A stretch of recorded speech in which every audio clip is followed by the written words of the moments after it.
Class 8 का math प्रश्नवाली 10.1 का question number 6। Question number 6 में क्या कह रहा है देखते हैं।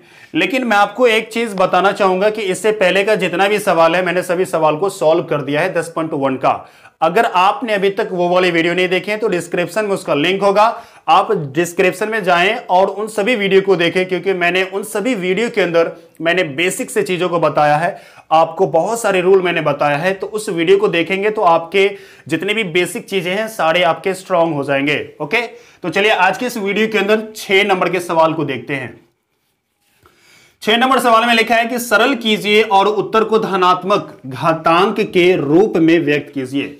करना है क्या कि सरल करना है, जो भी सवाल दिया गया उनको सरल करेंगे। कौन सा रूल लगेगा अपने माइंड से आप यूज करेंगे यहां पर, ठीक है। उसके बाद उसके जो आंसर आएंगे उसको घातांक के रूप में लिखना है, यानी पावर के रूप में लिखना है। क्लियर है? तो चलिए देखते हैं किस प्रकार से करेंगे।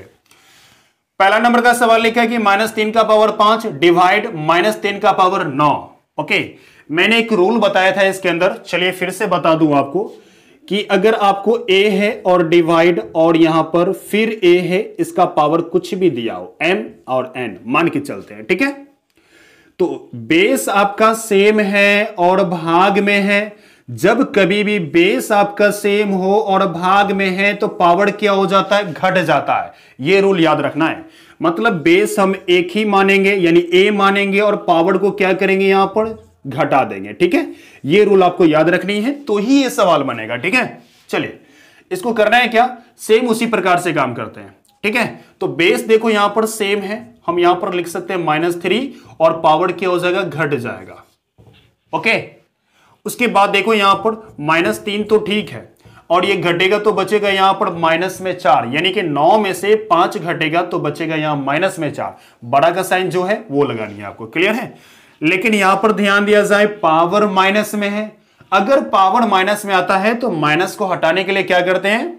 देखिए ध्यान से, माइनस को हटाने के लिए यहां पर बड़ा सिंपल सा चीज है। ये 3 है ना, -3, इसके ऊपर में सिर्फ 1 लगा देते हैं। क्या लगा देते हैं? 1। और यहां पर क्या है? माइनस हट जाएंगे, ठीक है। माइनस हट गया, सिर्फ 4 रहेंगे, ठीक है। इसको 4 बार लिखेंगे तो 1/-3 गुना में 1/-3 गुना में 1/-3 फिर गुना में 1/-3 और इन सभी को मल्टीप्लाई करेंगे तो 1 आएगा, इन सभी को मल्टीप्लाई करेंगे तो 81 आएगा और 4 माइनस है यानी कि प्लस आएंगे। कैसे? Minus minus plus, plus minus minus, ये माइनस हो गया, फिर माइनस माइनस क्या होंगे? प्लस होंगे, ठीक है। तो फाइनली आपका आंसर क्या हुआ? 1/81 आपके राइट आंसर होंगे। ओके, चलिए आगे की तरफ चलते हैं। और मैंने सरल भी कर दिया और साथ में अच्छा ये कह रहे हैं कि पावर को किसमें? घातांक में लिखना है। सॉरी, पावर को क्या करना है? यहां पर घातांक में लिखना है। तो घातांक में कैसे लिखेंगे? 1/यहां पर 3 का पावर 4 लिख सकते हैं, नहीं लिख सकते हैं? ओके, आप इसको छोड़ दीजिए, ये नहीं लिखिए, सिर्फ आप इस प्रकार से लीजिए 1/1 minus minus plus, plus minus minus और minus plus, minus minus plus, ठीक है। आप प्लस नहीं लिखोगे चलेगा, लेकिन 1/3 का पावर 4 यानी कि इस प्रकार से लिखनी है। टोटली आपका शॉर्ट हो गया, साथ में घातांकी रूप में आंसर है, ठीक है। ये आपके हो गए। चलिए इन सवाल को देखते हैं। यहां पर देखो ध्यान से, तो पावर जो है बाहर है और पावर अंदर में भी है, ठीक है। तो हमको करना है क्या? सिंपल तरीके से 1/3 उसी प्रकार से लिखेंगे, कोई दिक्कत नहीं है। और पावर अंदर अगर बाहर है तो क्या करेंगे? उसकी मल्टीप्लाई कर देंगे, ठीक है। यानी कि 1/3 तो ठीक है, ये आपको क्या हो जाएंगे? टोटली 6 हो जाएंगे, ठीक है। आपका ये राइट आंसर हुआ। आप इस तरह भी आंसर लिख सकते हैं और आप चाहें तो इस तरह भी लिख सकते हो इसको, 1 का पावर 6 और 3 का पावर भी 6। ओके, 1 का पावर 6 ना भी लिखेंगे तो चलेगा, क्योंकि 1 को मल्टीप्लाई करेंगे 6 बार लिखे तो आपके वही आंसर आएंगे। देखो घातांकीय रूप में हो गया, ये आपके आंसर हुए, ठीक है। चलिए तीसरे सवाल की तरफ चलते हैं। तीसरा सवाल यहां आपके सामने दिया गया है, चलो इसको देखते हैं किस प्रकार से सॉल्व करेंगे। और यहां पर देखो ये जो पावर देख रहे हो, यहां पर पावर सेम है लेकिन बेस अलग अलग है। पावर सेम है, बेस अलग अलग है। मैंने कहा कि पावर अगर सेम हो और बेस अलग अलग है तो वो ही पावर मान सकते हो। ओके, जैसे कि देखो यहां पर समझो, ये बेस आपका क्या दिया? -3 मल्टीप्लाई 5/3 यहां पे 3। मैंने इन चीजों को उसी प्रकार से लिखा, इन सभी का पावर जो दिया गया है वही एक पावर मान सकते हैं, इन दोनों में से कोई एक। क्लियर है? इस प्रकार लिख सकते हैं। अब देखो यहां 3 से ये 3 कट जाएगा, बचेगा यहां पर माइनस में 5 और उसका पावर क्या बचेगा 4। ये आपके क्या होंगे? Right answer. ओके, क्लियर है? अगर आप चाहो तो ये माइनस हट सकता है। कैसे? क्योंकि -4 बार अगर आएगा तो क्या आएगा यहां पर? सिर्फ इस प्रकार आप लिख सकते हो। ठीक है, क्योंकि minus minus plus plus minus minus, क्योंकि 4 बार माइनस लिखेंगे तो प्लस आएगा ना, तो यहां पर मैंने प्लस लिखा। ठीक है, आप टोटली फाइनली इस प्रकार से आंसर लिख सकते हो। ठीक है, ये आपके आंसर।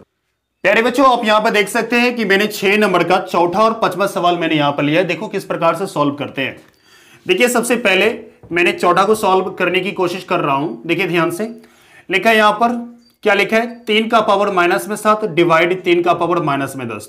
तो बेस सेम है, मैं एक बेस मान लूं। ठीक है, और भाग के अंदर है तो पावर क्या होगा? यहां पर घट जाएगा। ओके, माइनस में 10 इस प्रकार तो लिख सकते हैं ना। देखिए 3, उसके बाद ये मैंने 7 लिखा और घटाव का निशान, क्योंकि घटाएंगे ना तो घटाव का निशान, और यहां पर माइनस में 10 ब्रैकेट के अंदर लिखेंगे। एक्चुअली ये माइनस में है इसीलिए। ठीक है, और यहां पर मल्टीप्लाई में 3 का पावर क्या दिया है? 3 का पावर -5। ठीक है, अब आगे की तरफ चलते हैं और यहां पर लिख सकते हैं हम 3, और ये आपको हो जाएंगे माइनस में 7, माइनस माइनस क्या होंगे? +10, और यहां पर लिख सकते हैं कि 3 का पावर माइनस में 5। ठीक है, और यहां पर सॉल्व करेंगे तो क्या आएगा? यहां पर 3 का पावर 3 आ जाएंगे, मल्टीप्लाई 3 का पावर या -5। ठीक है, अब यहां पर देखो बेस एक जैसा है तो क्या कर लेंगे? एक बेस मानेंगे, यानी कि 3 मान लेंगे, और यहां पे 3 जो दिया गया ये 3 इनके साथ प्लस कर देंगे। क्या कर देंगे? प्लस।